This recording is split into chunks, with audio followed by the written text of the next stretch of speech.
Alors, le Wi-Fi et les réseaux. Commençons par les possibilités de l'AX700, possibilités qui sont assez modestes, mais néanmoins qui existent. Alors par exemple, par le Wi-Fi, vous pouvez piloter les fonctions basiques de la caméra depuis une application qui s'appelle l'application Play Memories Mobile.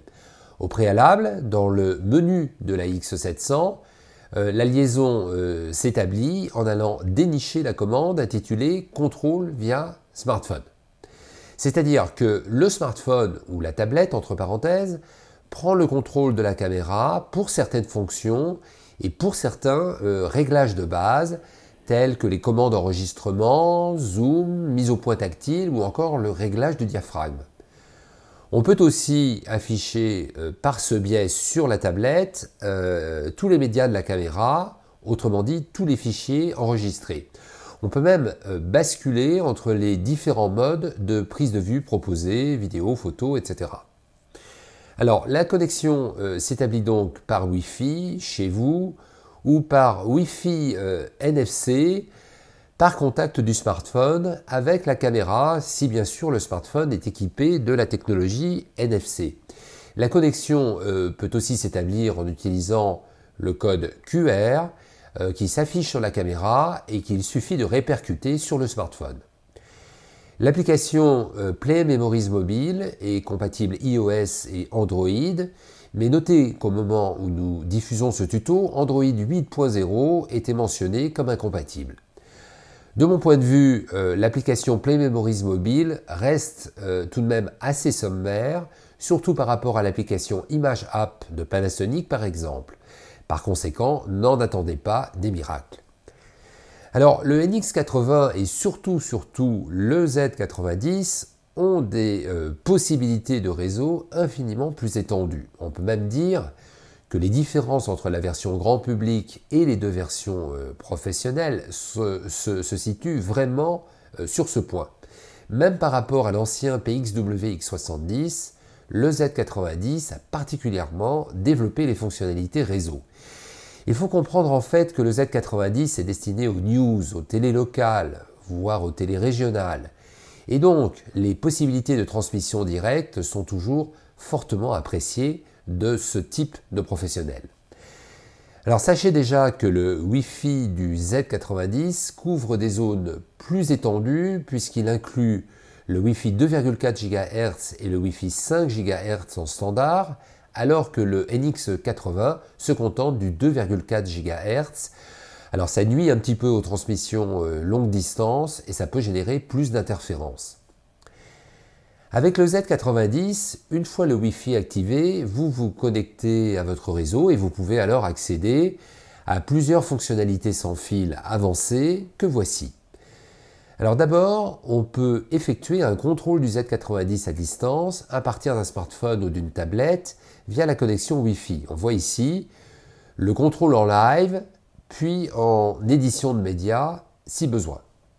Alors pour cela, vous devez utiliser l'application gratuite Content Browser Mobile, CBM en abrégé, application qui est téléchargeable sous Android depuis Google Play Store ou sous iOS depuis l'App Store.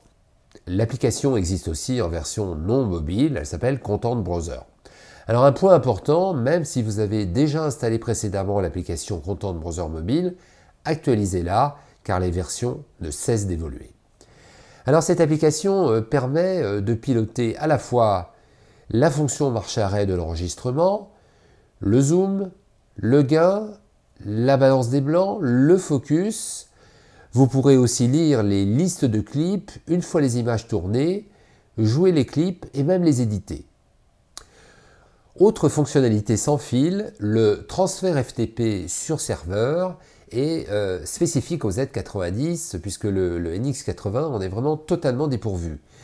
Alors ce transfert FTP permet donc d'envoyer via Internet des fichiers de contenu enregistrés avec le mode proxy MPEG HD 422 ou HD 420.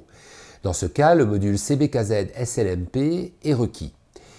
Une variante existe pour transférer des fichiers par FTP. Il s'agit de se connecter alors par la prise LAN filaire, donc c'est la prise remote.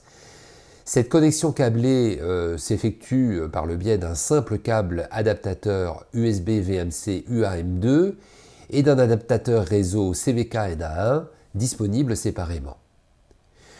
Autre possibilité, la transmission directe via le site Ustream, en filaire ou sans fil, vous permet de partager les scènes en direct sans mélangeur. Alors le système est toutefois limité au 720p et au VGA. Rappelons que Ustream, racheté en 2016 par IBM, est une plateforme en ligne offrant des services en streaming à plus de 80 millions d'internautes. Le service de base de Ustream est gratuit et sponsorisé par publicité. Il existe aussi des formules payantes. Alors le Z90 est aussi capable d'offrir une visualisation en direct à distance. Alors, il s'agit de la diffusion QoS vers la plateforme XDCAM R.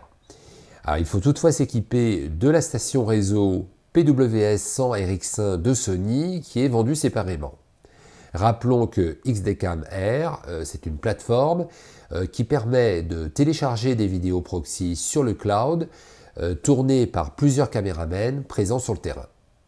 Alors enfin, on peut synchroniser plusieurs caméras entre elles, ce qui est parfois aussi l'impératif d'un tournage professionnel. Et là aussi, comme le montre l'illustration, le Z90 sait assez bien le faire. Alors, moyennant une licence payante, la CBKZ WTCL, l'utilisateur peut synchroniser le code temporel de plusieurs de ses caméras à l'aide d'un smartphone et de la fonction Wireless TC-Link.